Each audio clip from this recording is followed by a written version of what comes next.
বকরির চামড়া খুললে যেই কষ্ট, একটা বেনামাজি গুনাহগারের জান কবজের সময় তার চেয়েও বেশি কষ্ট। ওরে আল্লাহর বান্দারা, রসুলের চোখে পানি। ও আয়েশা, কিয়ামতের দিন কেউ কারো পরিচয় দিবে না। মায়ার নবী বলেন, হাসরের মাঠ এতটাই কঠিন, সূর্যের গরম, জাহান্নামের আগুনের গরম। ওই সময় কেউ কারো দিকে তাকাবার সুযোগ হবে না, সবাই কান্না আর কান্না।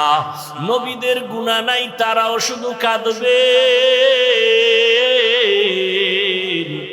এমন এক অবস্থার ভেতরে আমার আল্লাহ সেদিন আর দয়ার নজর না দিয়া প্রথমে আল্লাহ রাগ হইয়া একটা আওয়াজ দিবেন, লিমানিল মুলকুল ইয়াউম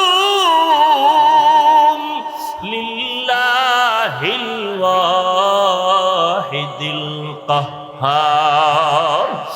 আল্লাহ পাকের কুদরতি আওয়াজে হাসরের ময়দানটা থরথর করে কেঁপে উঠবে।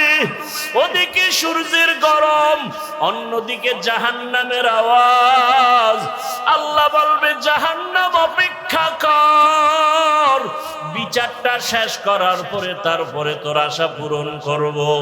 জাহান্নাম আল্লাহর কথা না মানিয়া সামনে আগাবে পেটের ক্ষুধার তাড়নায়। আল্লাহ অর্ডার করবে ফেরেশতারা, জাহান্নাম যদি সামনে আগাইয়া যায় আমি বিচার কাজ শেষ করতে পারবো না, জাহান্নামকে রশি লাগাও, 70,000 শিকল দিয়া বাঁধিয়া পেছন দিকে টেনে ধরো, আসতে যেন না পারে। কিন্তু তারপরও আল্লাহর অর্ডারে শিকল লাগাইয়া জাহান্নামকে ধরে রাখতে পারবে না। রহমতের নবী বলেন, জাহান্নামের এমন আওয়াজ, হাসরের ময়দানটা এমন কঠিন হালাত হবে, এমন অবস্থা দেখে আমি আর সহ্য করতে না পাইরা সেজদায় পড়ে যাব। আমি সেজদায় পড়িয়া কান্না শুরু করব। সূর্যের গরম সহ্য করা যায় না, জাহান্নামের আওয়াজ সহ্য করা যায় না। ওদিকে আমার আল্লাহ বড় রাগান্বিত আওয়াজ দিছেন, ও দুনিয়ার টাকাওয়ালা ক্ষমতাওয়ালারা, বাহাদুরি করছো, দেখাও তোমার আজ বাহাদুরি কেমন। এমন অবস্থা আমি সেজদায় পড়িয়া কান্না শুরু করব। ঈসা নবী কাঁদছেন নিজের জন্য, মুসা নবী কাঁদবেন নিজের চিন্তায়। আমি কান্না করিয়া রবের সামনে একবারও আমার কথা বলবো না, আমি কান্না করে বারবার বলবো, আমার উম্মত, আমার গুনাহগার উম্মত। নবী কাঁদবেন আর বলবেন, আল্লাহ জাহান্নামে ফিরাও, জাহান্নাম ফিরাও, আমার একটা উম্মত যেন জাহান্নামে গ্রাস করতে না পারে, জাহান্নামকে ফিরাও। ফেরেশতারা শিকল দিয়ে ফিরাইতে পারে না। তখন আমার মায়ার নবীর কান্না দেখিয়া আমার মাওলার রাগ ঠান্ডা হয়ে যাবে। মাওলা ডাক দিয়ে বলবে, আমার মায়ার নবী, আপনার কান্না আমি সহ্য করতে পারি না, আপনি মাথা উঠান, আপনি কি চান আমি এখন দিয়া দিব। মায়ার নবী বলবেন, ইয়া রব, আমার উম্মতের জাহান্নামে দেওয়া যাবে না, জাহান্নামকে ফিরাইয়া দেন। আমার রব আমার নবীকে ঠান্ডা করার জন্য, রাজি ও খুশি করার জন্য কুদরতি হাতে একটু পানি দিবেন। আল্লাহ কুদরতি আওয়াজ দিয়া বলবে, ফেরেশতা, আমার এই পানিটা নিয়ে জাহান্নামের গায়ে ছিটাইয়া দাও। ফেরেশতারা পানি নিয়ে যখন ছিটাইয়া দিবে, জাহান্নাম দ্রুত গতিতে পেছনে ভাগতে থাকবে।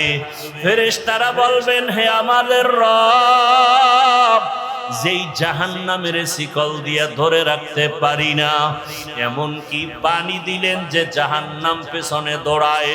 এটা কি বড় বরকতি জমজমের পানি, নাকি আবে হায়াতের পানি, নাকি এটা বীরে শেফার পানি, না সমুদ্রের কোনো পানি? ও আল্লাহ, এটা কেমন বরকতের পানি? আমার আল্লাহ তখন বলবেন, এটা সমুদ্রের কোনো পানি না, বীরে শেফার পানি না, জমজমের পানি না, এটা কোনো বৃষ্টির পানিও না। এই পানি আমার মায়ার নবীর গুনাহগার উম্মতের চোখের পানি। দুনিয়াতে আমার মায়ার নবীর উম্মতেরা মাঝে মাঝে গুনার কারণে একা একা বসে কান্না করত, আমারে মাঝে মাঝে ডাক দিয়া বলতো, আল্লাহুম্মা গফিরলি ওয়ারহামনি। ও আমার রব, আমি বড় গুনাহগার, জাহান্নামের আসামি। মানুষ আমাকে কত সম্মান করে, অথচ আমার গুনার কোনো শেষ নাই। মানুষ আমাকে মাওলানা বলে চেয়ার আগাইয়া দেয়, অথচ আমি মাওলা তোমার কাছে মানুষই হতে পারি নাই।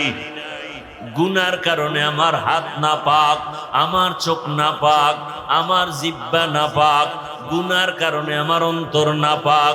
এই হাতের দ্বারা কত জুলুম করলাম, লেখার মাধ্যমে কত জুলুম, আঙ্গুল দিয়া লেখলাম, জুলুম করলাম।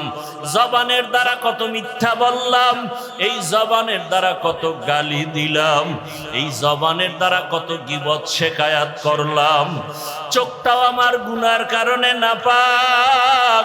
মানুষ জানে আমি বড় বক্তা, কিন্তু মাওলা তুমি জানো আমি সারা রাত মোবাইলে তাকায় তাকায় বেগানার ছবি দেখতেছি।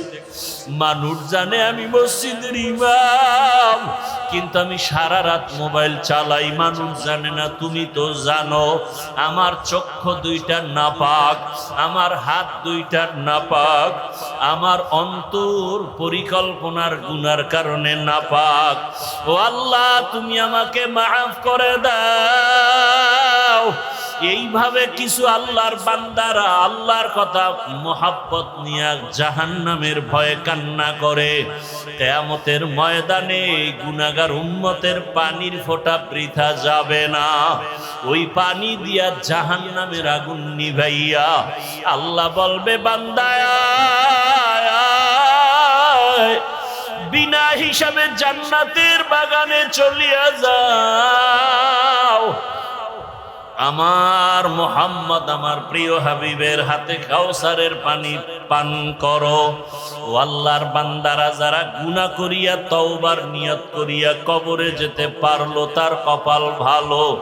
আর যারা এখনো নামাজ পড়তে পারে না, অন্য নামাজ পড়ে তাও পছন্দ করে না, নিজেও পর্দা করে না, অন্য পর্দা করে তাও পছন্দ করে না, নিজেও হালাল খায় না, অন্য হালাল খায় তাও পছন্দ করে না, নিজেও পাগড়ি পরে না, অন্য পাগড়ি পরে তাও পছন্দ করে না। ওরে আল্লাহর বান্দারা, দুনিয়ার সূর্য থেকে কত কঠিন হবে হাসরের মাঠের গরম। দুনিয়ার আগুনের থেকে জাহান্নামের আগুনের গরম আরো ভয়ঙ্কর। আলহামদুলিল্লাহিল্লাযী জাআলাশ শামসা ওয়াল কমারা বিহিসবান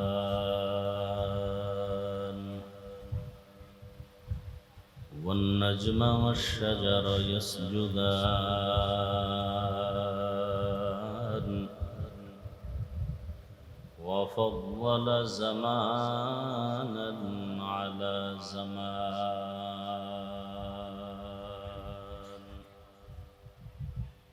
كما فضل مكانا على مكان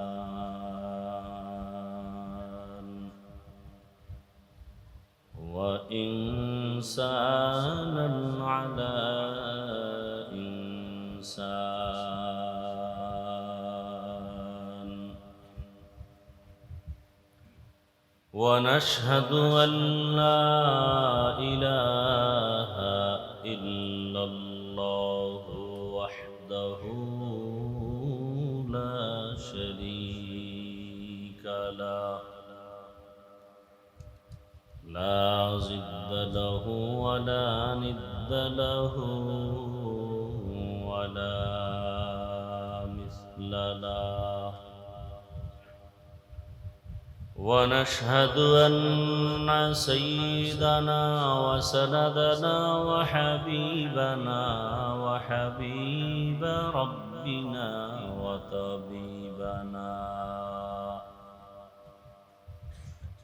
وطبيب قلوبنا ومولانا محمدا عبده ورسوله أرسله بالحق بشيرا ونذيرا اللهم صل على محمد النبي الأمي وعلى آله وسلم تسليما وبعد فأعوذ بالله من الشيطان الرجيم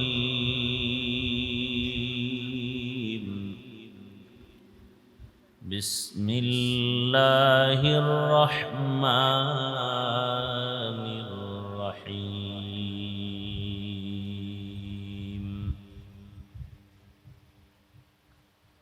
يا أيها الذين آمنوا اتقوا الله حق تقاته ولا تموتن إلا وأنتم مسلمون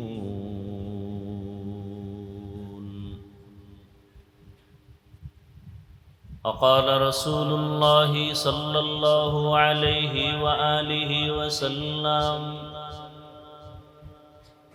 ألا كلكم راعٍ كلكم مسؤول عن رعيته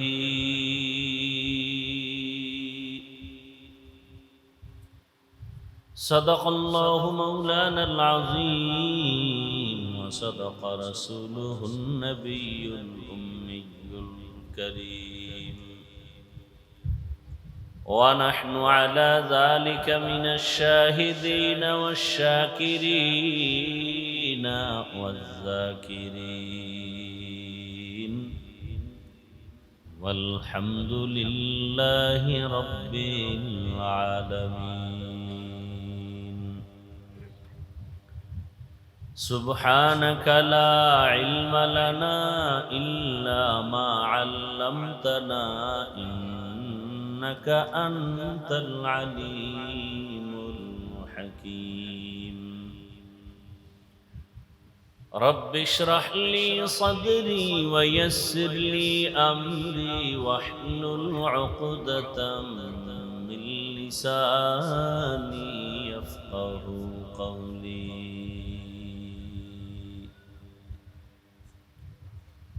मोमिन जो फिदा नक्श कफे पाए नबी हो मोमिन जो फिदा नक्श कफे पाए नबी हो ज़ीर कदम आज भी आलम का खजीना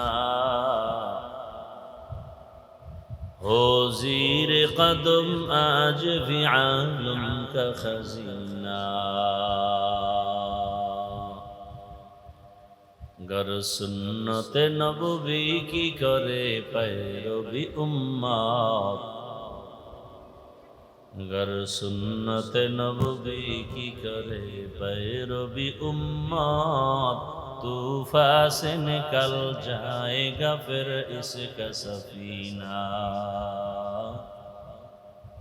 तूफ़ान से निकल जाएगा फिर इसका सफीना आशिक़ हो बिरादर शहंशाह दो आलम आशिक़ हो बिरादर शहंशाह दो आलम मिश्को से ज़ियादा मुबारक जिसका पसीना मिश्को से ज्यादा मुबारक जिसका पसीना, कर दिल में तरफ हो मेरे आका का जियारत, कर दिल में तड़प हो मेरे आका का जियारत, एक आन में आए नबी दिखला दे मदीना, एक आन में आए नबी दिखला दे मदीना, ला इलाहा इल्लल्लाह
রিভাব বাড়াও আর ইকো বন্ধ করো, ভলিউম দাও বক্সে।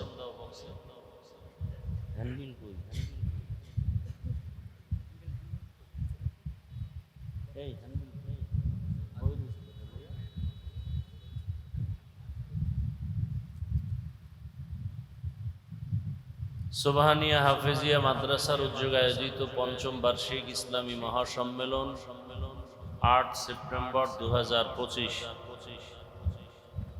মহতি এ মাহফিলে উপস্থিত মুহতারাম সম্মানিত সভাপতি জনাব জালাল উদ্দিন সাহেব, প্রধান অতিথি জনাব মোহাম্মদ শরীফুল ইসলাম সাহেব সহ অন্যান্য অতিথিবৃন্দ, হযরত উলামায়ে কেরাম, এলাকার বিভিন্ন স্থান থেকে আগত আল্লাহ পাকের আশিকিন, জাকিরিন, শাকিরিন, মুহিব্বিন, মুরব্বিয়ান আযম, কলিজার টুকরা আমার সমবয়সী যুবক বন্ধুগণ, স্নেহের ছোট ভাই, পর্দার আড়ালে মাইকের আওয়াজ শ্রবণরতা সম্মানিতা মা ও বোনেরা, আল্লাহ পাকের দরবারে শুকর যে আল্লাহ পাক আমাদেরকে দয়া করে সুস্থ রেখেছেন, আলহামদুলিল্লাহ।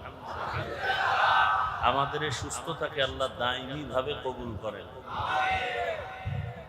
হাজারো লাখো মানুষের ভেতর থেকে বাছাই করে পৃথিবীর শ্রেষ্ঠ মজলিস, উলামায়ে আহলে হকের মজলিস, গুনাহ মাফের মজলিস, তওবা কবুলের মজলিসে আমাদেরকে আল্লাহ পাক হাজির হওয়ার তৌফিক দান করেছেন। আর একবার শুকর আদায় করি, আলহামদুলিল্লাহ। দরুদ ও সালাম সাইয়্যিদুল মুরসালিন রাহমাতুল লিল আলামিন, শফিউল মুজনিবিন, খাতামুন নবিয়্যিন, সাইয়্যিদুস সাকালাইন, ইমামুল মুরসালিন, শফিয়ে আযম, রাসূল আকরাম, রহমতে আলম, নবিয়ুল আরব আল আজম, হাবিবে কিবরিয়া, আশরাফুল আম্বিয়া, সাইয়্যিদুল আম্বিয়া, शफीअ महशर, साक़ी कौसर, आका इनामदार, मदीना का ताजदार, आफ्ताब नबूवत, फ़ख्र मौजूदात, सय्यदुल मखलूक़ात, हज़रत मुहम्मदुर रसूलुल्लाह, मोहब्बत आवार सबाई पड़ी सल्लल्लाहु अलैहि व आलिहि वसल्लम, सल्लल्लाहु अलैहि व आलिहि, सल्लल्लाहु अलैहि व आलिहि वसल्लम। নবীজির উপরে যত দরুদ পড়বেন দুনিয়াতেও লাভ, আখিরাতেও লাভ। বেশি বেশি দরুদ পড়বেন সর্বাবস্থায় সবার জন্য। মৌখিক নফল আমলের ভেতরে শ্রেষ্ঠ পাওয়ারফুল আমল আমার নজরে দুইটা, একটা হলো ইস্তেগফারের আমল আর একটা হলো দরুদের আমল। এর থেকে পাওয়ারফুল আর আমল নেই। যত দুনিয়ার মুসিবত থাক না কেন, ইস্তেগফার। উলামায়ে কেরাম বলেছেন কমপক্ষে প্রতিদিন ইস্তেগফার 300 বার এবং দরুদ শরীফও 300 বার। ইস্তেগফার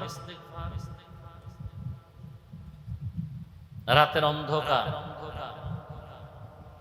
দিন আসলে থাকে, বলেন রাত আসলে দিনের আলো আর দিন আসলে যেমন রাত থাকে না, রাত আসলে যেমন দিন থাকে না। ইস্তেগফারের আমল যারা করবে প্রতিদিন কতবার, তার আমল নামায় কোনো গুনাহই থাকবে না। দরুদের আমল, আপনার জীবনে যত সমস্যা হয়েছে সব সমাধানের মূল ঔষধের নাম দরুদ শরীফ। আমরা তো অনুষ্ঠান ছাড়া দরুদ পড়ি না, তাও শুদ্ধ করে না, মহব্বতেও না। মহব্বতে শুদ্ধ করে আজমতের সাথে, ইয়াকিনের সাথে, ধ্যান ও খেয়ালের সাথে নিরিবিলি কেউ যদি প্রতিদিন দরুদের আমল করে পবিত্র অবস্থায়, আর দরুদের মধ্যে শ্রেষ্ঠ যেটা আমরা নামাজে আদায় করি, সময় কম থাকলে ছোট অংশটুকু পড়ব, একটা তসবিহ হাতে নিয়া। কি হাতে নিয়া? তসবিহ হাতে নিয়া। তসবিহ চিনেন তো? তসবিহ চিনেন সবাই? একটা তসবির দাম কত? নিম্নেরটা বলেন। এই তসবিহ কিনবেন, যারা নাই তারা কিনবেন। তসবিহ হাতে নিয়ে আমল করা সুন্নতে সাহাবা। তসবিহ হাতে নিয়ে আমল করা, যারা সাহাবা মানে না, আল্লাহর জাতের কসম তারা ভণ্ড। তাহলে তসবিহ হাতে নিয়ে আমল করা কি বেদাত? কি সুন্নতে? যারা সাহাবা মানে না এরা 72 দল জাহান্নামীদের অন্তর্ভুক্ত। কথা বুঝাইতে পারছি? তাহলে তসবিহ হাতে নিয়া যদি চলেন 300 লাগবে না, একবারও কি আল্লাহর নাম আসবে না? আর তবে পবিত্র অবস্থায় তসবিহ পড়বেন। সবাই একটা একটা তসবিহ কিনবেন এবং ঘরে মাকে একটা তসবিহ দিবেন, নিজে কিনা। নিয়ত করা যায় না? এই যুবকেরা, তসবিহ, ছোট তসবিহ কিনো। ওই যে আবার নাম্বারিং বাইরে এসে এটি করতে পারো, কিন্তু আমার কাছে বরকত মনে হয় না। ওলিয়া উলিয়া আল্লাহর প্রিয় বান্দা যারা, এরা যে আমলগুলো করছেন এর মধ্যে বরকত বেশি। এর মধ্যে বরকত। দলিল নিবা দলিল। নবী বলেন আল বারাকাতু মা আকাবিরিকুম, বরকত তোমাদের আকাবিরিনদের মধ্যেই আছে। মুরব্বীদের মধ্যে আকাবির, আকবার, আকাবির, বড় মুরব্বী। এটার ফার্সিতে বলে পীর। ফার্সি ভাষায় কি বলে? এই দ্বীনের লাইনে, তাসকিয়ার লাইনে, কলবের চিকিৎসার লাইনে। আরবিতে বলে শায়েখ। কি বলে? শায়েখ। শায়েখুন মানে মুরব্বী। ওই শায়েখুন অর্থ যা, পীর শব্দের অর্থ কি তা। তবে আল্লাহর লাইনে মুজাহাদা করনেওয়ালাদেরকে আল্লাহ আর একটা শব্দ বলছেন, মোহাব্বতের ওলি। কি বলছেন? ওলি শব্দ এক বচন, তার বহু বচন আউলিয়া। বহু বচন কি? আউলিয়া। তাহলে ওলি আউলিয়ার কথা কোরআনেও আছে, হাদিসেও আছে। এজন্য আমি সারা দেশে বলি, যারা বলে আমরা ওলি বা আউলিয়া মানি না, মূলত এরা কোরআন মানে না, হাদিসও মানে না। যারা কোরআন হাদিস মানবে না এরা হক না বাতিল? এরা কেমন বাতিল? এদেরকে যারা বাতিল বলবে না তারাও বাতিল।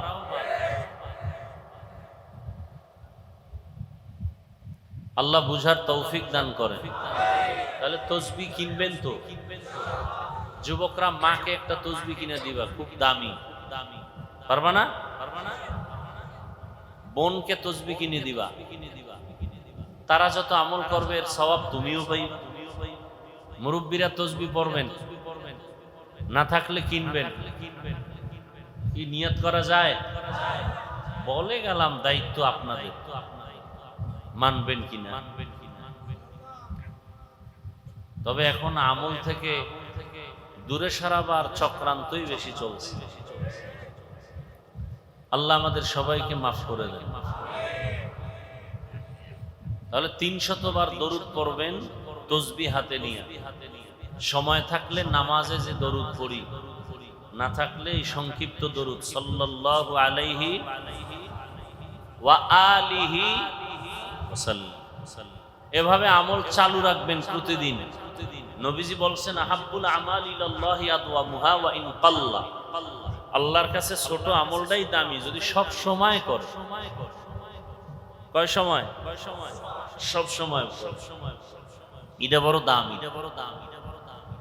তাহলে 300 বার প্রতিদিন আমল করবে বিনা অজুতে না অজু সহ? এরপরে ডান কাতে পবিত্র বিছানায় ঘুমাবেন, কেবলার দিকে চেহারাটা ঘুরাইয়া ইনশাআল্লাহ দরুদের আমলের বরকতে রাসূলের সাথে মোলাকাত হয়ে যায়। সুবহানাল্লাহ আসে না?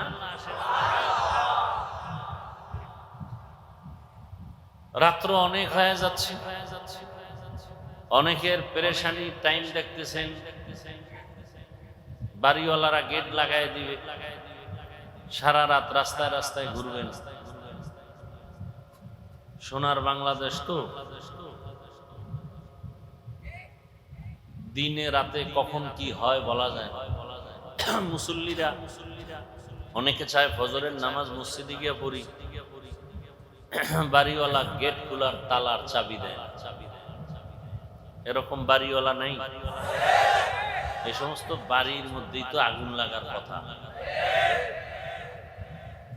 আল্লাহ হেদায়েত দান করে। এই ফ্যানটা এদিকে দিন তো বাতাসে আর ডিস্টার্ব করে, সামনে দিয়ে দাও।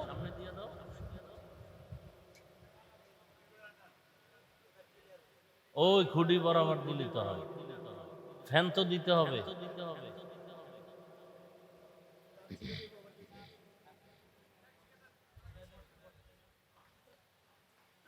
মিডিয়াওয়ালাদেরকে 1 মিনিট একটু কথা বলি। সবাই তো আপনারা দামি মানুষ, আল্লাহ আপনাদের খেদমতে বারাকা দান করেন।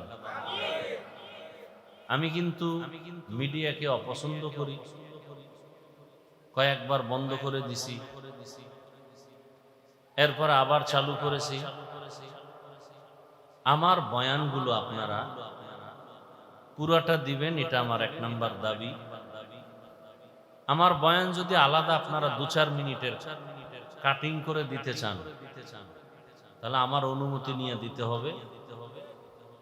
দ্বিতীয়বার যদি আমার কোনো বয়ান কাটিং করে আপনারা দেওয়ার কারণে কোনো বিতর্কিত আমাকে করেন, তাহলে পরের দিন থেকে আপনাদের মিডিয়া টোটাল সব বন্ধ। আমার ওয়াজের রেকর্ড আপনারা করবেন না, অনুরোধ। যদি আমাকে আপনারা বিতর্কিত করতে চান, কম তো করেন না, আর কত করবেন? যদি এমন কিছু হয় তো পরের দিন থেকে আপনারা আর আসবেন না, অনুরোধ। আমি কারো মিডিয়া চিনি না, আইডির নাম জানি না, এক একজনের 5-7টা আইডি চালায়, কি না কি আমি বুঝিও না। কে ছাড়লো, জিনে ছাড়লো না ফেরেশতারা, জানার দরকার নাই। বিতর্কিত কোনো আমাকে যদি করার মতো কোনো লিঙ্ক আসে মার্কেটে, আর আমি এটা কেউ, আমার তো ফেসবুক চালাই না, বুঝিও না, কেউ যদি আমাকে ধরায় দেয় যে হ্যাঁ এরকম একটা বয়ান গতকালকে আসছে, পরের দিন থেকে আপনারা আর আমার রেকর্ড করবেন না। দেখি আমার আল্লাহ কোথায় নিয়ে যায়। আপনারা ভুলেও আমার রেকর্ডিংয়ে আসবেন না, বেয়াদবি ক্ষমা চেয়ে বলছি, কথাটা ভালো করে খেয়াল রাখবেন। আমার বয়ান কাটিং করবেন না এবং আমার ছবির সাথে ভিন্ন কারো ছবি অ্যাড করে দিবেন না। বয়ানে আপনি ছাপতেছেন আমার ছবির সাথে ভিন্ন, অনেক সময় মহিলাদের ছবি, বাজে ছবি দিয়ে আপনারা এগুলো আল্লাহর কাছে কি জবাব দিন? এই যে আমি 1-1.5-2 ঘন্টা বয়ান করি, মানুষ কাঁদতেছে, আপনাদের কি হালাত? মানুষ তওবা করতেছে, নামাজ ধরতেছে জাহান্নামের ভয়ে, আপনাদের কি অবস্থা? আল্লাহ হেদায়েত দান করুন। আল্লাহ আমাদের সবাইকে হেদায়েত দান করুন। আমি বিনয়ের সাথে অনুরোধ করে বললাম, আমি আর তদন্ত করব না। একটা লিঙ্ক যদি আসে আমাকে বিতর্কিত করার মতো, কারণ কথা বললে তো ভুল হতেই পারে। 2 ঘন্টা 1.5 ঘন্টা বয়ান করলে 2-1টা শব্দ উল্টাপাল্টা, চেষ্টা করি না, ভুলে বের হতে পারে। সেজন্য তো বয়ানে ক্ষমা চাই, আল্লাহর কাছে ক্ষমা চাই। মুমিন, প্রকৃত মুমিনের গুণ হলো গোপন রাখা। আর এটাকে যদি কেউ প্রকাশ করে তাহলে সেও গুনাহগার হলো, আর যত মানুষ এই সাথে শামিল হলো, দেখলো, শুনলো, সব গুনার অংশ সে পাইল।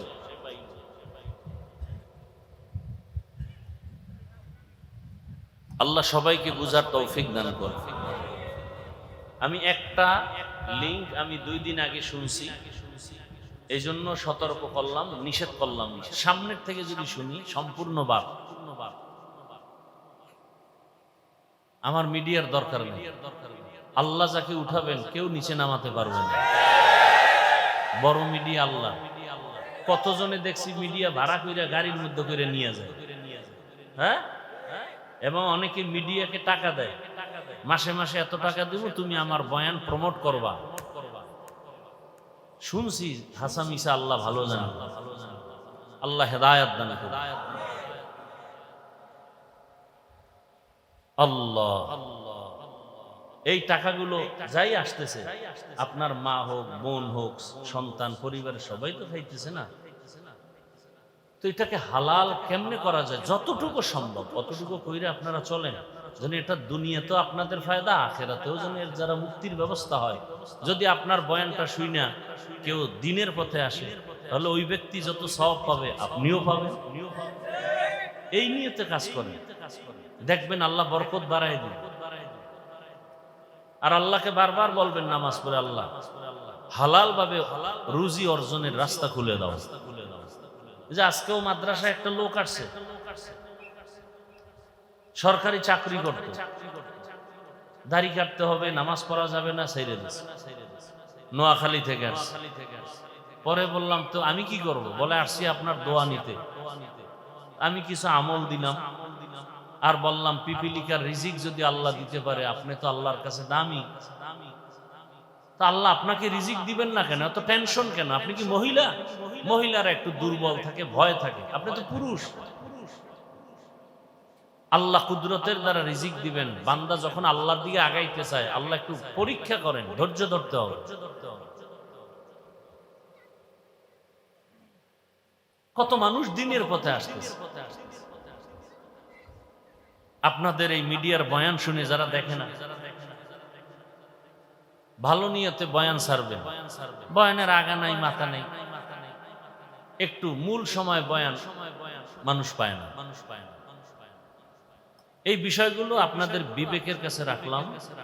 মানুষ যেন আপনাদের বয়ান শুনে দোয়া করে, বরদোয়া নিয়েন না। দূরের থেকেও বরদোয়া এসে লেগে যায়।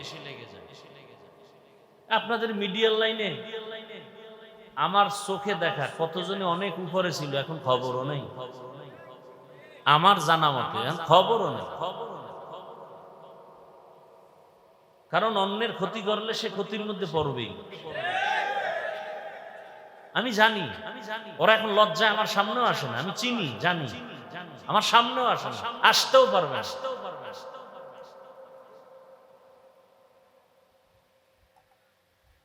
আমি অনেক দোয়া করি আপনাদের জন্য, আল্লাহ আপনাদের উপরে খুশি থাকুক। মানুষের বরদোয়া মারাত্মক, মানুষের বরদোয়ার কাজ যেন আপনার দ্বারা না হয়। আল্লাহ সবাইকে কবুল করে। বর্তমান আরবি মাস রবিউল আউয়াল। বছরে মাস হবে 12টা, আল্লাহর কোরআনের ঘোষণা। মাস হবে কতটা? 12টা। আল্লাহ বলেন ইন্না ইদ্দাতাশ শুহুরি ইনদাল্লাহি 12 শাহরান ফি কিতাবিল্লাহ ইয়াওমা খালাকাস সামাওয়াতি ওয়াল আরদ মিনহা আরবাআতুন হুরুম যালিকাদ দীনুল কাইয়্যিম। আল্লাহ বলেন বছরে গণনার আকারে মাস হবে 12টা। কিয়ামত পর্যন্ত কোন বছর 11 মাসেও হবে না, 13 মাসেও হবে না। কত মাস? এবং মাসগুলোর নামও রেখেছেন আল্লাহ। এই মাসগুলোর মধ্যে 4 মাস বড় দামি, অন্য মাসের তুলনায় দামি। নামগুলো খেয়াল করবেন। এরপর একটা প্রশ্ন করব। 4 মাস দামি, 12 মাসের মধ্যে 4 নাম দামি। এই 12 মাসের প্রথম মাসের নাম মুহররম। প্রথম মাসের নাম মুহররম। এরপরে কি? সফর, রবিউল আউয়াল, রবিউল আখির, জুমাদাল উলা, জুমাদাল উখরা, রজব, শাবান, রমাজান, শাওয়াল, যিকাদাহ, যুলহিজ্জা। এই 12 মাসের মধ্যে 4 মাস আল্লাহ বলেন দামি। আল্লাহ কয় আমার যে এই সিদ্ধান্তটা আমি লৌহে মাহফুজে লিখে ফেলেছি। কোন দিন? আসমান জমিন সৃষ্টি যেদিন করেছি সেদিন। তাহলে বছরে মাস হবে কতটা? এর মধ্যে কত মাস অন্য মাসের তুলনায় দামি? আল্লাহ যে সিদ্ধান্তটা লিখছেন কোথায়?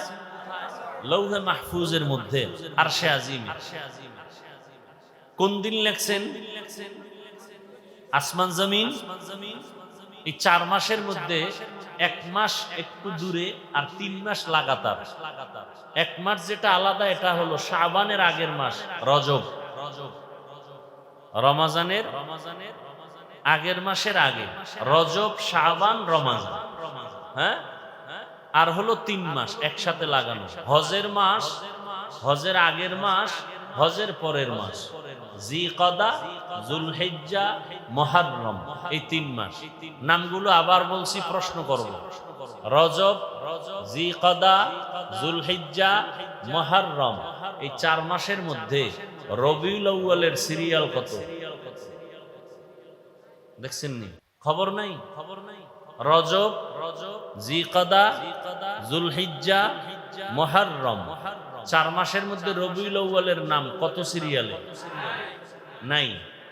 তার মানে দাম নাই।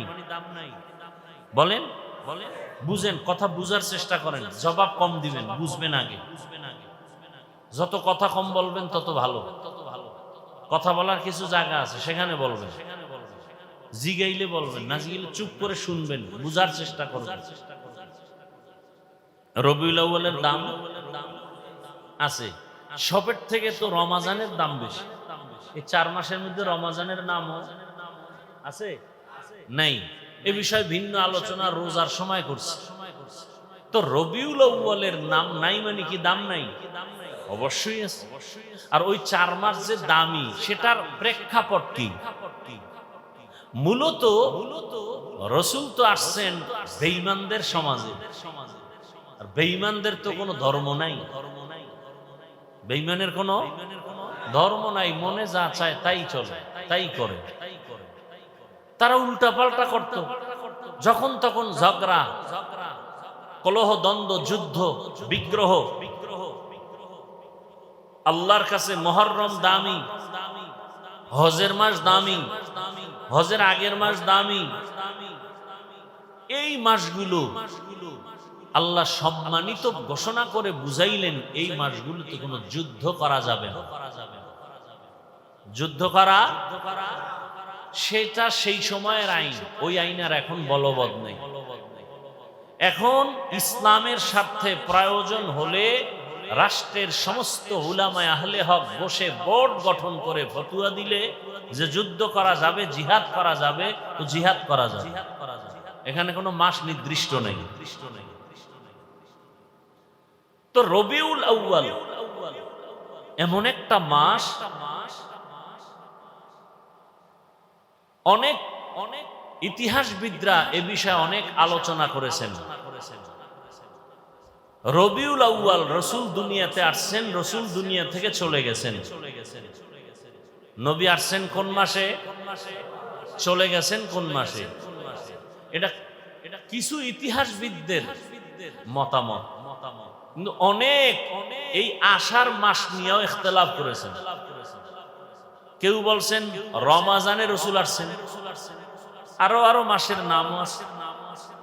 অধিকাংশের মতামত রবিউল আউয়ালে রসুল আসছেন, রবিউল আউয়াল মাসেই রসুল বিদায় নিছেন।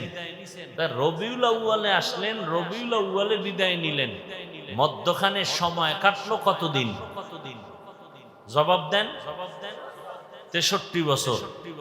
আসার দিন ছিল সোমবার, যাওয়ার দিনও এই যে সোমবার দিন রসুলের আগমন, সোমবার দিন রসুলের বিদায়, এই কথায় কারো দ্বিমত নাই।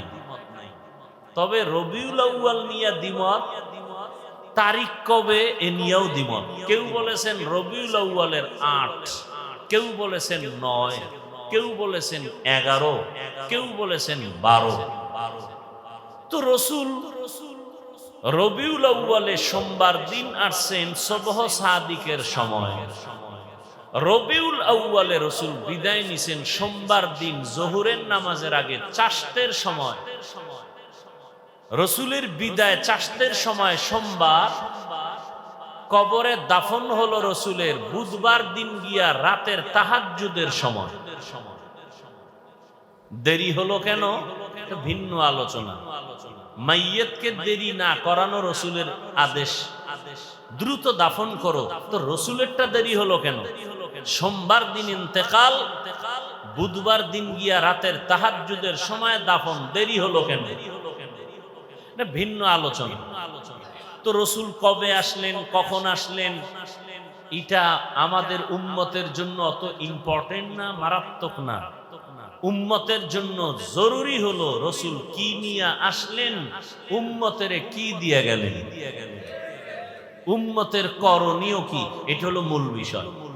এটা কি মূল বিষয়? নবী কি নিয়ে আসলেন, কি নিয়ে গেলেন, এ বিষয়ে আলোচনা। অবশ্য আমি আয়াত পড়েছি ভিন্ন একটি, যেটা সচরাচর রসুলের শানে এ আয়াত ব্যবহার হয় না, কিন্তু আলোচনার বিস্তারিত সমষ্টিগতভাবে সব এখানে ঢুকানো আছে। আল্লাহ কি বলছেন আয়াতে? ইয়া আইয়ুহাল্লাযীনা আমানুত্তাকুল্লাহা হাক্কা তুকাতিহ, দুনিয়ার মুমিন তোমরা আল্লাহকে ভয় করো হক আদায় করে ভয় করার মতো। ওয়ালা তামুতুন্না ইল্লা ওয়া আনতুম মুসলিমুন, মুসলমান না হইয়া কেউ মরণ বরণ করিও না। মুসলমান হইতে গেলেই তো রসুল লাগবে, লাগবে না? লাগবে। রসুলের আদর্শ ছাড়া কেউ কোনোদিন মুসলমান হতে পারবে? সম্ভব? সম্ভব। নবীজি কি বলছেন? হাদিসের একটু টুকরা পড়ছি, তরজমাটা বলেনি। আলা কুল্লুকুম রাইন কুল্লুকুম মাসউলুন আন রাইয়াতিহি, সাবধান হে উম্মত, তোমরা প্রত্যেকেই দায়িত্বশীল। আল্লাহর আদালতে দায়িত্বের কারণে জবাবদিহিতার কাঠগড়ায় দাঁড়াতে হবে। তরজমা শেষ।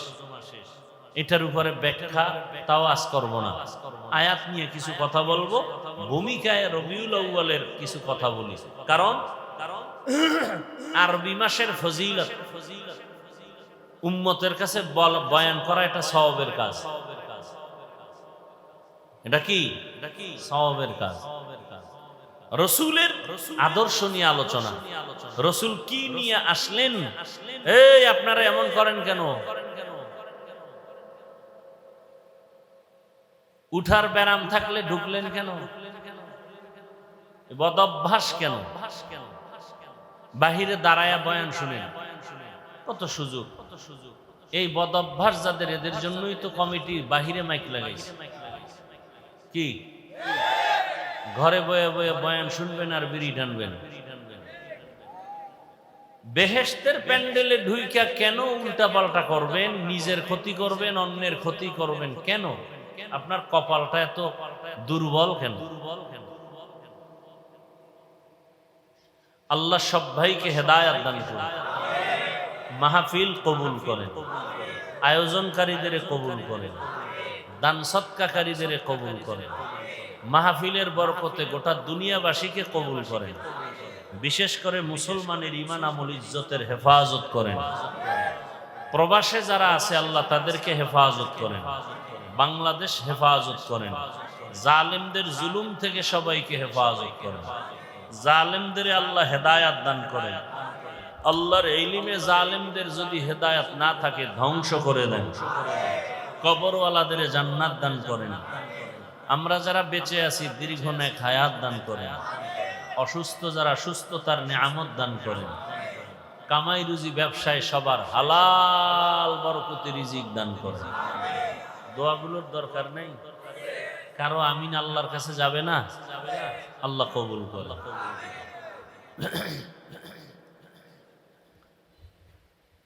বেশি বেশি দোয়া করা উচিত। আন্তর্জাতিক হালাত বিশেষ করে মুসলমানের জন্য, ঈমান নিয়ে বাঁচতে চাইলে, মরতে চাইলে বহু বিপদ সামনে অপেক্ষা করতেছে, বহু বিপদ। আমার দেশে বড় বিপদ উলামায়ে কেরাম এক না হওয়া, এটা কিয়ামতের চেয়েও মহাবিপদ। এজন্য বেশি দোয়া করেন, আল্লাহ উলামায়ে কেরামদের এক নেক বানায় দেন। আজকে যদি উলামায়ে কেরাম এক হতে পারেন, বাংলাদেশে কোনো মাস্তান, কোনো বেঈমান, কোনো নাস্তিক, কোনো পাওয়ারওয়ালা উলামায়ে কেরামের অনুমতি ছাড়া কথা বলার দুঃসাহস পাবে না। এই জন্যই তো ওরা আলেমদের এক হতে দেয় না।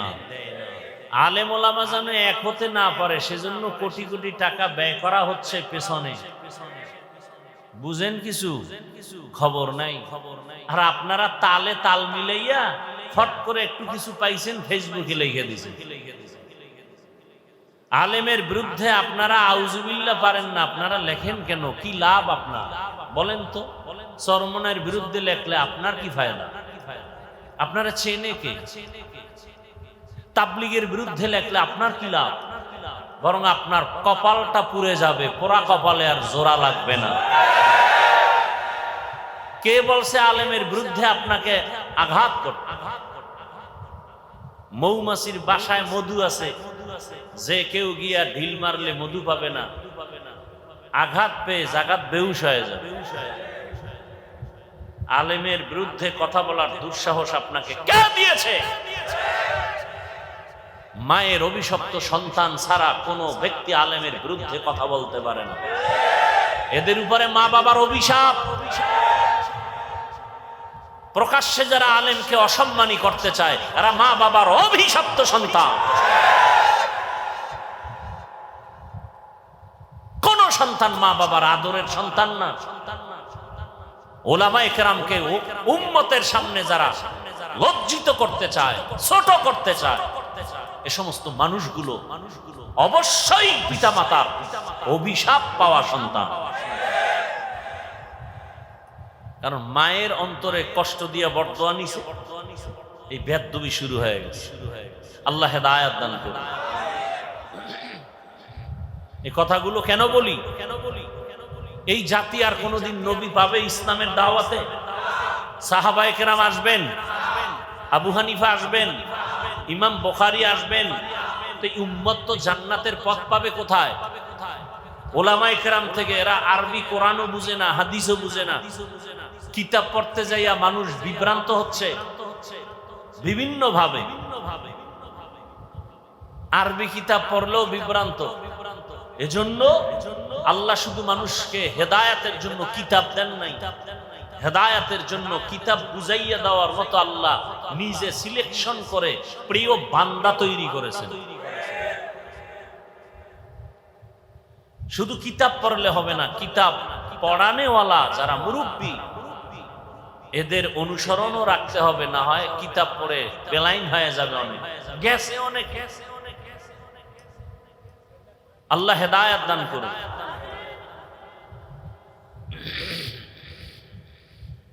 অতএব ওলামায়ে কেরামের সম্মান বাড়ানোর প্রচেষ্টা করা উচিত, সহযোগিতা করা উচিত। একান্ত কিছু না পারলে চুপ থাকা উচিত। আলেমের ব্যাপারে বিরুদ্ধে কোনো কথা বলবো না, কলম ধরবো না, মন্তব্য করব। আল্লাহ আমাকেও মাফ করে দেন, আপনাদেরও মাফ করে দেন। তো রসুল রবিউল আউয়ালে কি নিয়ে আসলেন? গোটা জগতের মানুষের হেদায়েতের জন্য সুন্দর আদর্শ নিয়ে আসেন। কি নিয়ে আসছেন? বলেন কি নিয়ে আসছেন? আদর্শ। বিদায় বেলা রসুল দুই জিনিস উম্মতকে দিয়া চলে গেছেন। কয় জিনিস? এক হলো কোরআন, দ্বিতীয় হলো রসুলের সুন্নাহ, আদর্শ। নবী চ্যালেঞ্জও দিয়ে গেছেন, এই দুই জিনিস যারা ধরে রাখবে কিয়ামত পর্যন্ত এদের সম্মানও যাবে না, ঈমানও। আজকে দেখেন ঝামেলা ঝামেলা ঝামেলা, গোটা দেশে ঝামেলা, ব্যবসা প্রতিষ্ঠানে প্রত্যেকটা সেক্টরে ঝামেলা, কিন্তু যার কাছে রসুলের আদর্শ আছে তার কোনো পেরেশানি নেই। করোনায়ও ছিল না, স্কুল কলেজ ভার্সিটি চাকরি ফ্যাক্টরি সব বন্ধ। কোরআনের একটা ফ্যাক্টরি বন্ধ হয়েছিল? কোন আলেম না খায় মারা গেছে? ভিক্ষা করেছে? করেনি। আল্লাহ দেখায় দিলেন চোখের সামনে। কত লাশ আলেম ওলামারা হুজুরেরা কাঁধে নিয়ে করোনার জড়িত লাশগুলো দাফন করছেন। কোন হুজুর করোনায় মারা গেছে? আর কি দেখবেন চোখে? বলেন। এরপরে কি হুজুরেরা আপনাদের থেকে কোটি কোটি টাকা চায়? সরকারি বেসরকারি চাকরি করে 8 ঘন্টা ডিউটি, মাসে নিম্নে বেতন 20,000। এরপর হারাম খায়, সুদ খায়, ঘুষ খায়, বেতন মারে। কথা বলেন না কেন? আর একজন ইমাম সাহেব ডিউটি করে 8 ঘন্টা। কি মসজিদে ইমামতি ডিউটি 8 ঘন্টা? কয় ঘন্টা? বলেন না কেন? বেতন কত?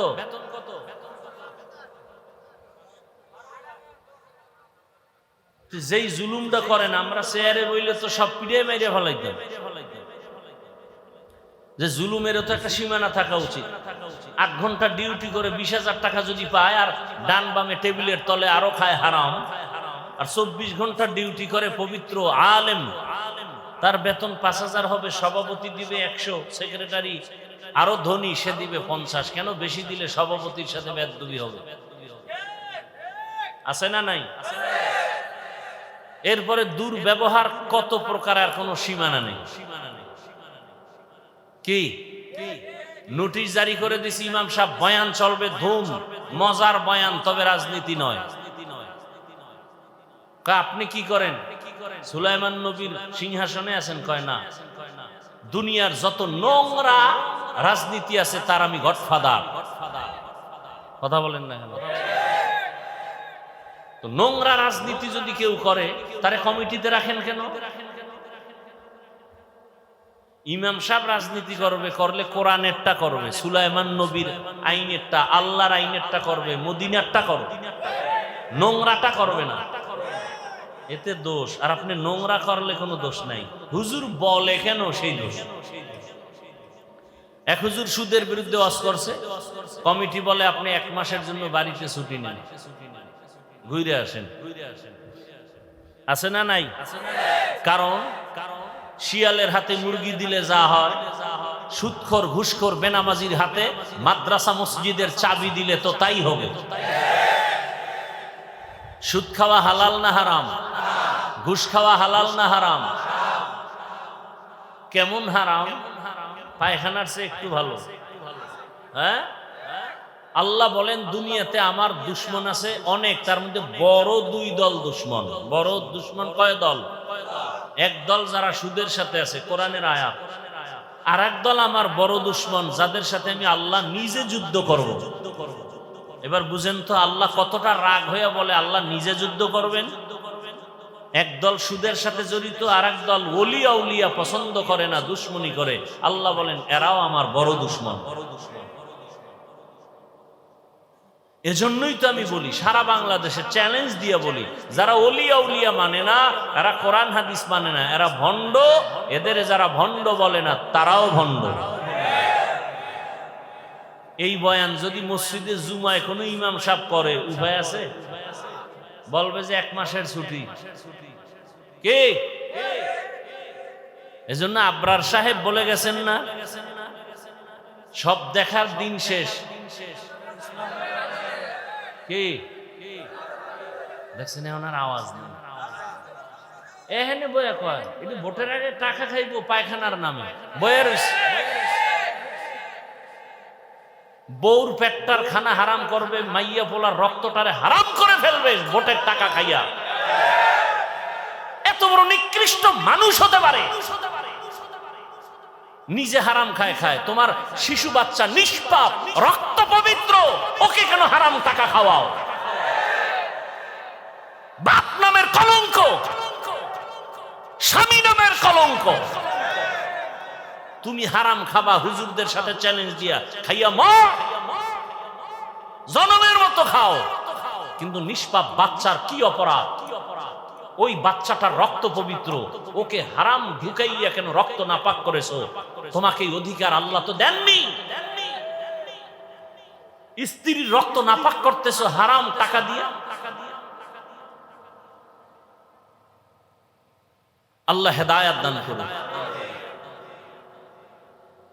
মুসিবত, আর এই হারাম খাইবে যারা, সুদ ঘুষ, নামাজ হবে না, রোজা হবে না, তেলাওয়াত হবে না, মোনাজাত কবুল হবে না, হজ করলে সওয়াব হবে না, কে বলবে এই কথাগুলো জাতিকে? কে বলবে? তবে আমগো হুজুর বলছেন, যেহেতু হুজুর বয়ান শুনবা না, ওই ভোটের আগে টাকা খাবাই, এরকম যারা কসম খাইছো এরা খাইলে কম খাইও না, জনমের মতো খাইও, বাকি ভোটটা দিবা ইসলামের পক্ষে। টাকা খাওয়ার সময় বলবা ভাই খাওয়া, মনের মতো খাওয়া, ভোট না দিলেও দোয়া দিন। যেহেতু হুজুরকে বয়ান শুনবা না, খাবাই, খাইয়া ওরে ফকির বানাও, কারণ ওর বাবার টাকা না, জনগণের টাকা। এটা কাগজ কইছি, সবাই কইছি, যারা হুজুর গো বয়ান শুনবে না ও খাইবেই। কুকুরের বিরিয়ানি দিল, হাজি বিরিয়ানি খাওয়ার পরে কি পেট ভরবে? ওর জাতিগত অভ্যাস, ময়লা খাবেই। কি আল্লাহ হেদায়েত দান করুন। হ্যাঁ, রাগ করতেছেন? ইয়া আইয়ুহাল্লাযীনা আমানুত্তাকুল্লাহা হাক্কা তুকাতিহি ওয়া লা তামুতুন্না ইল্লা ওয়া আনতুম মুসলিমুন। আল্লাহ মুমিনদেরকে দুইটা কর্মসূচি দিলেন। কেন দিলেন? আল্লাহ বলেন আমি মুমিনকে বিনা হিসাবে জান্নাত দিতে চাই। সুবহানাল্লাহ। না জান্নাতে যাইতে চান তো ইনশাআল্লাহ? যারা আজকে ফজর পড়েন নাই, যোহর পড়েন না, আসর, মাগরিব, এশা পড়েন নাই, আপনার কোন জান্নাত? জান্নাতুল ফেরদাউস। হ্যাঁ, নবীজি বলেন বেঈমান আর মুমিনের মধ্যে ব্যবধান হলো নামাজ। বাইনাল আবদি ওয়া বাইনাল কুফরি তারকুস সালাহ। বেঈমানেরা নামাজ পড়ে না, মুমিনেরা নামাজ ছাড়ে না। নামাজ কত ওয়াক্ত? শুক্রবার দিন শুধু। তাহলে জোরে বলেন, প্রতিদিন পড়া লাগবে। বলেন বলেন, মাঝে মাঝে ছেড়ে দেওয়া যাবে? যাবে না? কি বলেন? আপনারাই বললেন নামাজ পড়তে হবে, ছেড়ে দেওয়ার কোনো সুযোগ? এরপরও যারা নামাজ পড়েন না, আল্লাহর কাছে কি জবাব নিয়ে দাঁড়াবেন? কয়দিন? অনেকদিন বাঁচবেন। একদল বিয়ে করে নাই, এরা কয় বিয়ার পরে ধর্ম। আর যারা বিয়ে করছে এরা অজুহাত পেশ করে সন্তান হওয়ার পর। যাগো সন্তান হয়ে গেছে কয় আর একটু বয়স বেড়ে নিক। কিন্তু বহু আল্লাহর বান্দা বিয়ে করার পরে নামাজ ধরবে বলিয়া কপালে বিয়ে নাই, আজরাইল আইসা টিকিট নিয়ে হাজির হয়ে গেছে। আবার বহু বান্দা বিয়া করছে, নামাজ ধরে না বলে সন্তান হওয়ার পরে সন্তান হইছে পেটে রাইখা স্বামী চলে গেছে। বানায় বলতেছি, ইদানিংকালে যত মরণের লাশের খবর দেখি বেশিরভাগ যুবক আর যুবতী, ঠিক নি? বুড়ারা খুব কম মরে, যুবকরা বেশি মরে। না মরলে এখন নতুন সংস্কৃতি বাইর হইছে, পিডাইয়া মারে। কি মরবি না, তোরে ফিডায় মারুন। কনটাকে মারে, কনটাকে কিতে মারে? হায় হায়, কি জানি হইব দেশের হালাত, কেন যেন ভয় লাগে, ভয়। অনেকে ভাবতেছেন সোনার বাংলা এত সুন্দর সুযোগ আসে নাই। আমি তো দেখি অন্য সময়ের চেয়ে ভয়, অনেক ভয়। ডাইনে অন্ধকার, বামে অন্ধকার, সামনে অন্ধকার, পেছনে অন্ধকার, বড় কঠিন হালাত। আমি যদি আলেমের বিরুদ্ধে বয়ান করি, আর এক আলেম আমার বিরুদ্ধে নাম নিয়ে বয়ান করে, তাহলে কিয়ামতের আর বাকি কি? সাধারণ মানুষ যে আলেমদের দেখা নিজের ঈমান আমল ঠিক করবে, সেই আলেমদের ব্যাপারে যদি আবার ওলামায়ে কেরাম মাইক লইয়া মাঠে ময়দানে বদনাম করে, তাহলে এই দেশে শান্তির আশা করা যায় না। যায়? যেই ঘরে স্বামী আর স্ত্রী আলাদা রুমে ঘুমায় কত আরামে, সন্তান বড় হলে আলাদা করে দেয়, দুইজনার মোহাব্বতে ওই বাগান সাজে সুন্দর। কিন্তু অবস্থা যদি এমন হয়, স্ত্রী স্বামীর বিরুদ্ধে লাইভে আসছে, এরম নাই? স্বামী স্ত্রীর বিরুদ্ধে লাইভ দেয়, সব তো লাইভ বয়, লাইভ বয় পারে না বাথরুমে গিয়ে লাইভ দেয়। অনেকে মক্কা মদিনা গিয়েও লাইভ দেয়। ওরা মনে হয় যেন যাই একটু লাইভ দেওয়ার জন্য। ফেরাউনের বাথরুমের সামনে গিয়ে আমি ফেরাউনের বাথরুমের সামনে ভিতরে গিয়ে লাইভ দুমু খারাইও সব। রসুলের রওজায় গিয়া চোখের পানি রাখা যায় না, কিন্তু এই দুনিয়াদারেরা মোবাইল নিয়ে ছবি তুলতে তুলতে পাগল হয়ে যায়, লাইভ দিয়ে জোরে জোরে চিল্লায় বউয়ের সাথে কথা বলে। কি বলবো? আল্লাহ হেদায়েত দান করুন, মোবাইলের গুনাহ থেকে হেফাজত করেন। কেউ এ বয়ান করে না, এক সময় করার মানুষও থাকবে না। চরমনার সৈয়দ ফজলুল করিম রাহমাতুল্লাহ আলাইহি বলতেন, বাবা এমন একটা সময় আসতেছে পর্দার বয়ানও চলবে না, মানুষ পর্দা না করতে না করতে পর্দা চিনবেও না। দস্তারখান যে একটা সুন্নত, এটা অনেকের জানা নাই। মেসওয়াক, এটাও অনেকের আলোচনা নাই, জানাও নাই। কি মেসওয়াক আছে কার? ব্রাশ, ব্রাশ, মেসওয়াক নাই। অথচ মেসওয়াকের যে এত ফজিলাত, মেসওয়াকের অনেকগুলো ফজিলাত। ওই মসজিদের মধ্যে, এটা মসজিদ না, মসজিদের মধ্যে ফাজাইলে একটা আমাল আছে, মোটা কিতাব, তালিম হয়, হয়নি? ওটার মধ্যে কিন্তু একটা চ্যাপ্টার আছে ফাজাইলে মেসওয়াক।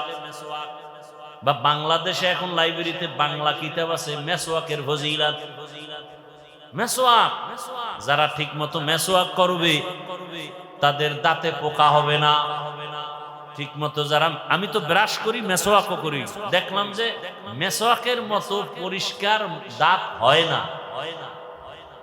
আমি দেখছি তো। মেসওয়াক যারা ঠিক মতো করবে তাদের মুখে দুর্গন্ধ থাকবে না। কেউ যদি ঘুমের আগে মেসওয়াক করে ঘুমায়, ওর কণ্ঠ কোনোদিন বসবে না। ঘুমের থেকে উঠে মেসওয়াক করবে, তার জীবনে যত পুরস্কার পাবে এর মধ্যে বড় পুরস্কার, মরণকালে কালেমা জারি হয়ে যাবে।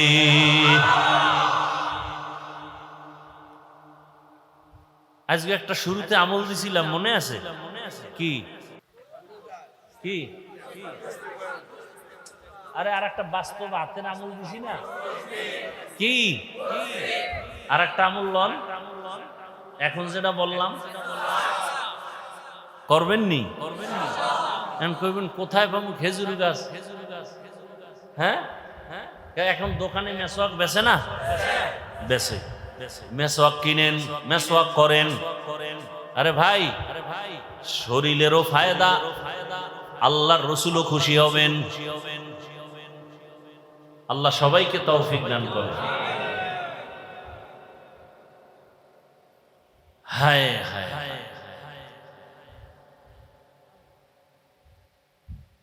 আল্লাহ পাক রব্বুল আলামিন মুমিনদের দুইটা কর্মসূচি দান করেছেন।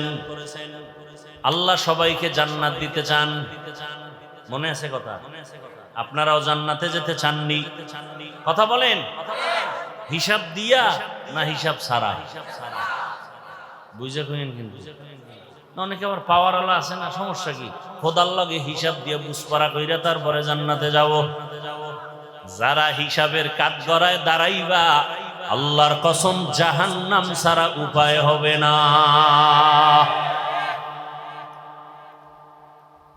এই জন্যই তো রহমতের নবী বারবার দোয়া পড়তেন, আল্লাহুম্মা হাসিবনি হিসাবাই ইয়াসিরা।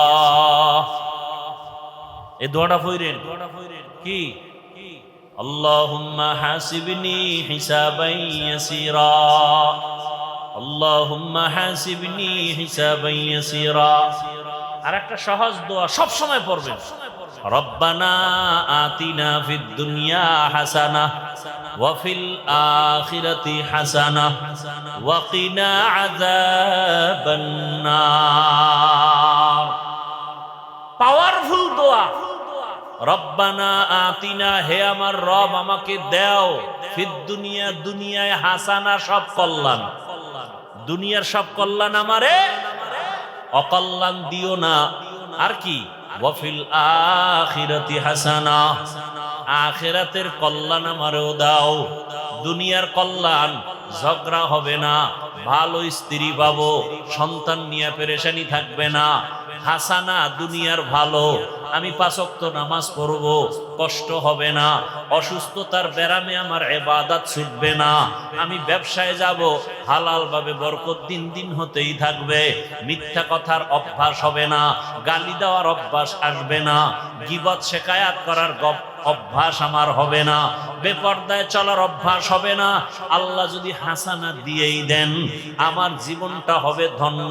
আমি মরিয়া গেলেও থাকবো অমর, হাটহাজারীর হুজুর মরিয়াও অমর, জুনায়েদ বাবুনগরী মরিয়াও অমর, শাইখুল হাদিস রহমাতুল্লাহ আলাইহি মরিয়াও অমর, মুফতি আমিনী রহমাতুল্লাহ আলাইহি মরণের পরেও তারা অমর। মানে কি বুঝেন? মরার পরেও জিন্দা। মানুষের অন্তরে প্রশংসা না বদনাম? চরমনায়ের সৈয়দ ফজলুল করিম ইন্তেকালের পরেও অমর, সবার অন্তরের মধ্যে মায়া মোহাব্বত। কথা ঠিক নি? উজানির হযরতেরা দুনিয়া থেকে চলে গেছেন, কিন্তু মানুষের অন্তরে আছে, ঠিক নি? এরে নবীর উম্মতের দল। হাসানা, দুনিয়ার সব কল্যাণ, আখিরাতের কল্যাণ কি? ও আল্লাহ, হাসরের ময়দানটা যখন কায়েম হয়ে যাবে, আরাফার ময়দান হবে হাসরের মাঠ। সারা দুনিয়া হাসরের মাঠ, আরাফার ময়দান মক্কার পার্শ্বে। আল্লাহর বিচারালয়, স্টেজ হবে আদালত। নারীরাও উলঙ্গ দাঁড়াবে, পুরুষেরাও উলঙ্গ দাঁড়াবে। একদিকে সূর্যের গরম, আল্লাহ বলবে সূর্য নিচে আয়, নিচে আইসা তোর যত মুখ আছে নিচে কর, যত গরম আছে সব জমিনে ছাড়। সূর্যের গরমে মাটির জমিনটা পুড়িয়া তামা হয়ে যাবে। লোহা হবে না কেন? সূর্যের গরমে জমিনটা পুড়িয়া স্বর্ণ হবে না কেন? রূপা হবে না কেন? তামা হওয়ার কারণ, ওদিন তো ইনসাফের বিচার হবে। স্বর্ণের মধ্যে ওই গুণ নাই, তামার মধ্যে যে গুণ আছে, রূপার মধ্যে নাই, লোহার মধ্যে নাই। বলে কেমন? বলে লোহার এক অংশ গরম করলে ভিন্ন অংশ গরম হবে না। স্বর্ণ তাই এক, রূপাও এক। তামা এমন একটা ধাতু, এক অংশ গরম হলে পুরা অংশটাই সাথে সাথে গরম হয়ে যাবে। নারীরা উলঙ্গ, পুরুষেরাও উলঙ্গ দাঁড়াবে। অন্যদিকে আবার জাহান্নামের আওয়াজ, এত বিশাল জাহান্নামের গুরিম গুরিম আওয়াজ হবে। হাসরের ময়দানে সূর্যের গরমে মানুষ বেকারার হয়ে যাবে। ওদিকে জাহান্নামের আওয়াজ, জাহান্নামের আওয়াজে হাসরের ময়দানটা থরথর করে কেঁপে উঠবে। জাহান্নাম চিল্লায় বলবে, ও দয়ার মালিক, জাহান্নামের ক্ষুধা নিবারণের জন্য সমস্ত গুনাহগারগুলো আমার পেটের মধ্যে দাও, বেনামাজিগুলো আমার পেটে দাও, বেপরদাওয়ালারা কোথায় আমার পেটের মধ্যে দাও। জাহান্নামের চিৎকারে হাসরের ময়দানটা থরথর করে কেঁপে উঠবে। শুধু কি তাই, হাসরের ময়দান এতটাই যে কঠিন, রহমতের নবী চোখের পানি ছেড়ে কান্নায় বিভোর হয়ে গেলেন।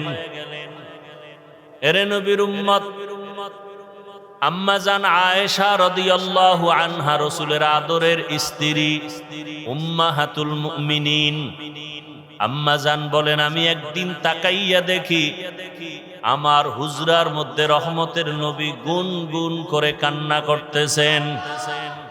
মাঝে মাঝে দেখতাম রসুল আমার হুজরায় বসে মাঝে মাঝে কান্না করেন, চোখের পানি ছেড়ে কাঁদেন, গুনগুন করে রহমতের নবী কান্না করেন। আমি আয়েশা বড় ভয় পেয়ে যাইতাম, মনে হয় যেন আমি আয়েশা কোনো বেয়াদবি করে ফেলেছি। রহমতের নবীর সাথে যদি কেউ বেয়াদবি করে তার জাহান্নাম ছাড়া উপায় নাই। আম্মা জান আয়েশা রসুলের কাছে যাইতেন আর মায়া লাগায় আস্তে করে বলতেন, রহমতের নবী,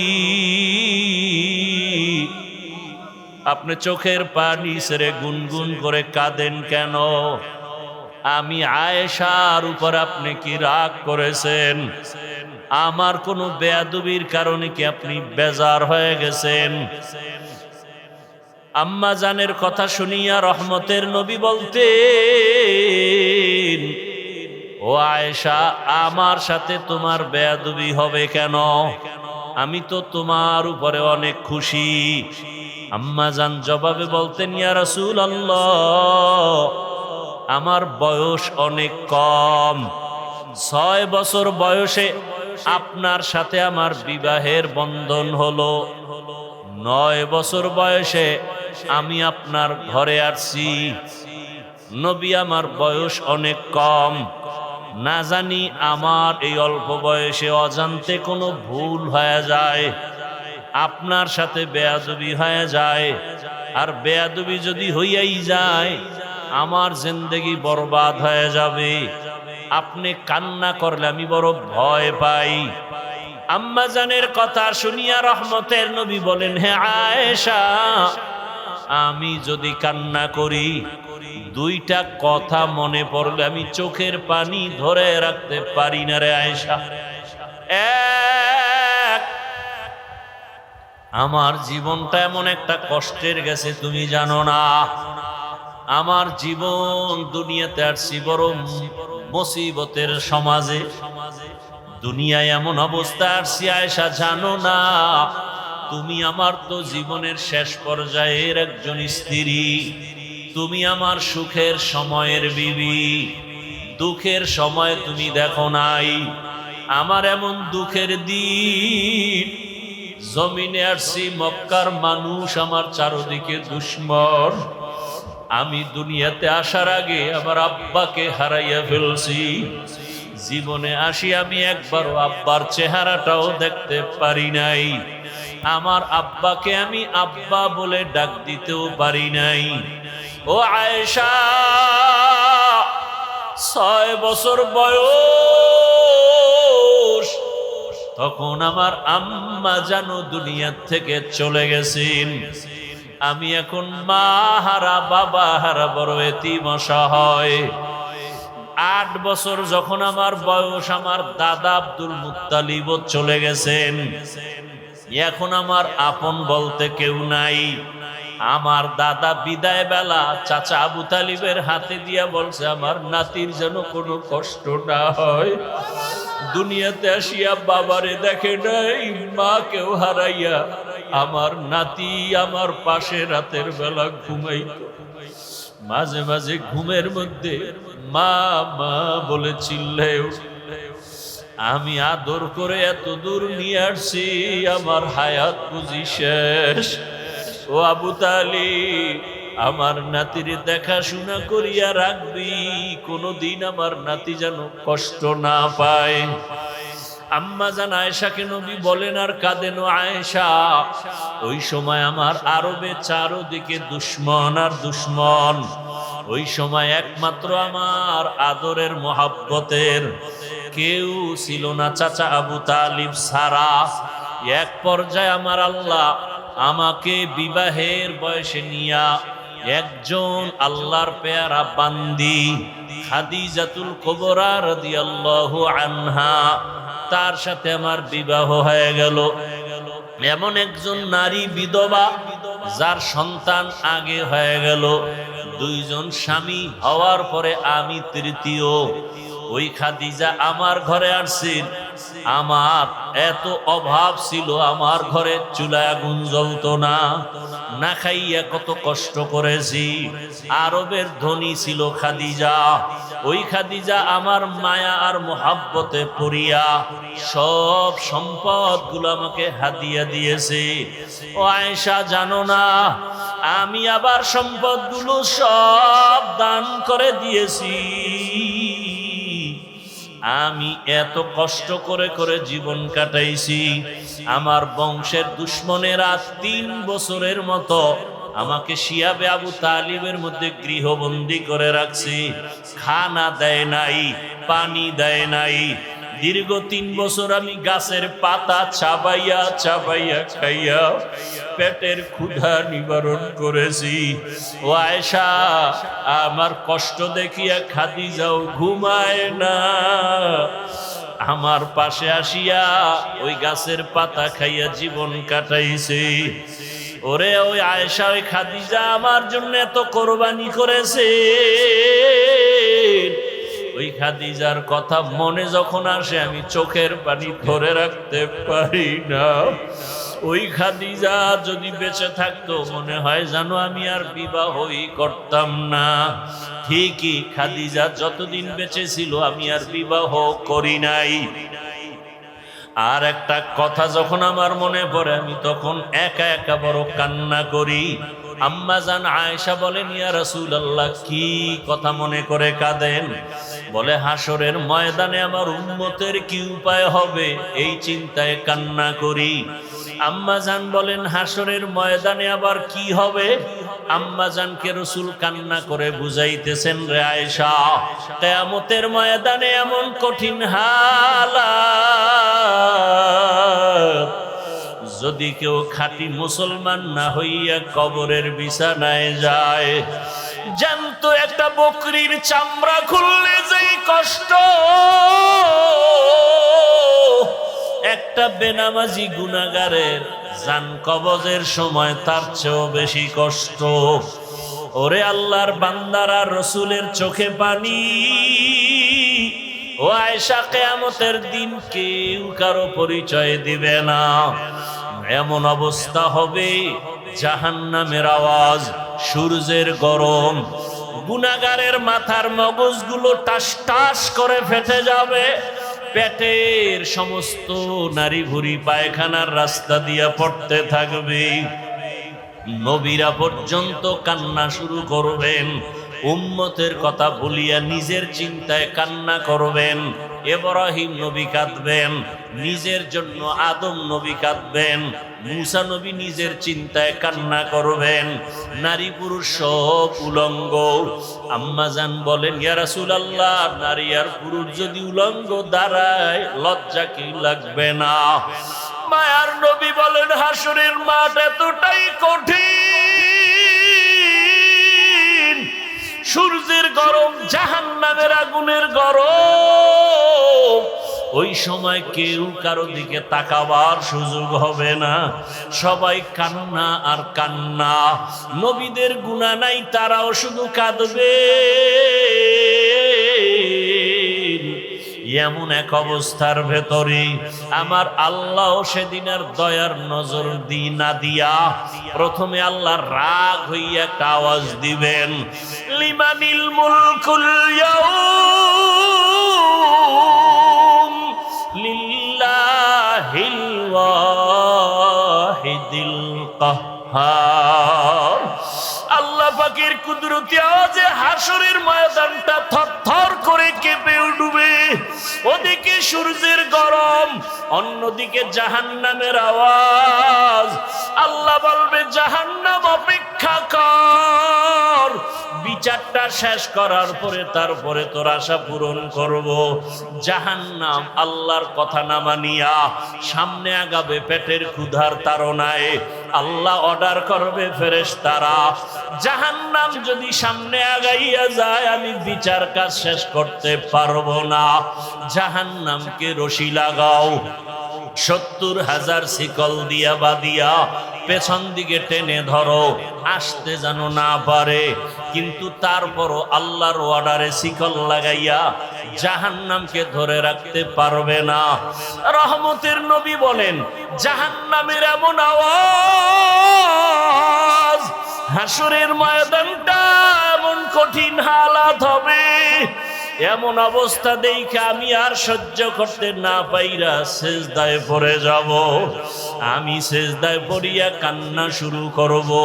সূর্যের গরম সহ্য করা যায় না, জাহান্নামের আওয়াজ সহ্য করা যায় না। ওদিকে আমার আল্লাহ বড় রাগান্বিত আওয়াজ দিছেন, ও দুনিয়ার টাকাওয়ালা ক্ষমতাওয়ালারা, বাহাদুরি করছো, দেখাও তোমার আজ বাহাদুরি কেমন। এমন অবস্থা আমি সেজদায় পড়িয়া কান্না শুরু করব। ঈসা নবী কাঁদছেন নিজের জন্য, মুসা নবী কাঁদবেন নিজের চিন্তায়। আমি কান্না করিয়া রবের সামনে একবারও আমার কথা বলবো না। আমি কান্না করে বারবার বলবো, আমার উম্মত, আমার গুনাহগার উম্মত। নবী কাঁদবেন আর বলবেন, আল্লাহ জাহান্নামে ফিরাও, জাহান্নাম ফিরাও, আমার একটা উম্মত যেন জাহান্নামে গ্রাস করতে না পারে। জাহান্নামকে ফিরাও। ফেরেশতারা শিকল দিয়ে ফিরাইতে পারে না। তখন আমার মায়ার নবীর কান্না দেখিয়া আমার মাওলার রাগ ঠান্ডা হয়ে যাবে। মাওলা ডাক দিয়ে বলবে, আমার মায়ার নবী, আপনার কান্না আমি সহ্য করতে পারি না, আপনি মাথা উঠান, আপনি কি চান আমি এখন দিয়া দিব। মায়ার নবী বলবেন, ইয়া রব, আমার উম্মতের জাহান্নামে দেওয়া যাবে না, জাহান্নামকে ফিরাইয়া দেন। আমার রব আমার নবীকে ঠান্ডা করার জন্য, রাজি ও খুশি করার জন্য কুদরতি হাতে একটু পানি দিবেন। আল্লাহ কুদরতি আওয়াজ দিয়া বলবে, ফেরেশতা, আমার এই পানিটা নিয়ে জাহান্নামের গায়ে ছিটাইয়া দাও। ফেরেশতারা পানি নিয়ে যখন ছিটাইয়া দিবে, জাহান্নাম দ্রুত গতিতে পেছনে ভাগতে থাকবে। ফেরেশতারা বলবেন, হে আমাদের রব, যেই জাহান্নামের শিকল দিয়া ধরে রাখতে পারি না, এমন কি পানি দিলেন যে জাহান্নাম পেছনে দৌড়ায়। এটা কি বড় বরকতি জমজমের পানি, নাকি আবে হায়াতের পানি, নাকি এটা বীরে শেফার পানি, না সমুদ্রের কোনো পানি? ও আল্লাহ, এটা কেমন বরকতের পানি?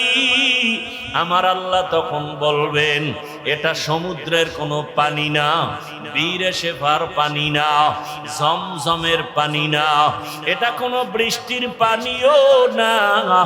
এই পানি আমার মায়ার নবীর গুনাহগার উম্মতের চোখের পানি।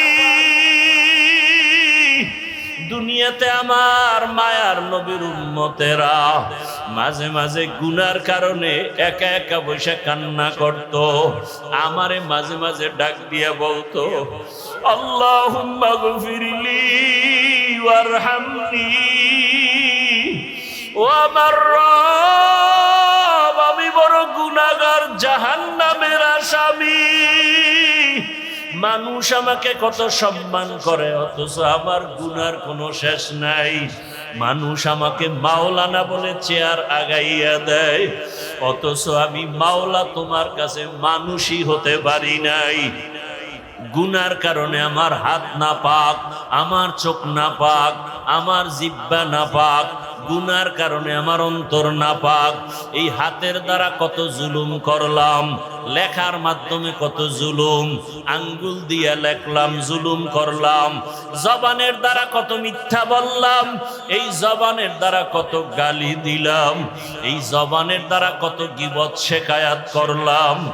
চোখটাও আমার গুনার কারণে নাপাক। মানুষ জানে আমি বড় বক্তা, কিন্তু মাওলা তুমি জানো আমি সারা রাত মোবাইলে তাকায় তাকায় বেগানার ছবি দেখতেছি। মানুষ জানে আমি মসজিদের ইমাম, কিন্তু আমি সারা রাত মোবাইল চালাই। মানুষ জানে না, তুমি তো জানো আমার চক্ষু দুইটা নাপাক, আমার হাত দুইটা নাপাক, আমার অন্তর পরিকল্পনার গুনার কারণে নাপাক। ও আল্লাহ, তুমি আমাকে মাফ করে দাও। এইভাবে কিছু আল্লাহর বান্দারা আল্লাহর কথা মোহাব্বত নিয়ে জাহান্নামের ভয়ে কান্না করে। কিয়ামতের ময়দানে গুনাহগার উম্মতের পানির ফোঁটা বৃথা যাবে না। ওই পানি দিয়া জাহান্নামের আগুন নিভাইয়া আল্লাহ বলবে, বান্দা বিনা হিসাবে জান্নাতের বাগানে চলিয়া যাও। আমার মুহাম্মদ, আমার প্রিয় হাবিবের হাতে কাউসারের পানি পান করো। ও আল্লাহর বান্দারা, যারা গুনাহ করিয়া তওবার নিয়ত করিয়া কবরে যেতে পারলো তার কপাল ভালো। আর যারা এখনো নামাজ পড়তে পারে না, অন্য নামাজ পড়ে তাও পছন্দ করে না, নিজেও পর্দা করে না, অন্য পর্দা করে তাও পছন্দ করে না, নিজেও হালাল খায় না, অন্য হালাল খায় তাও পছন্দ করে না, নিজেও পাগড়ি পরে না, অন্য পাগড়ি পরে তাও পছন্দ করে না। ওরে আল্লাহর বান্দারা, দুনিয়ার সূর্য থেকে কত কঠিন হবে হাসরের মাঠের গরম। দুনিয়ার আগুনের থেকে জাহান্নামের আগুনের গরম আরো ভয়ঙ্কর।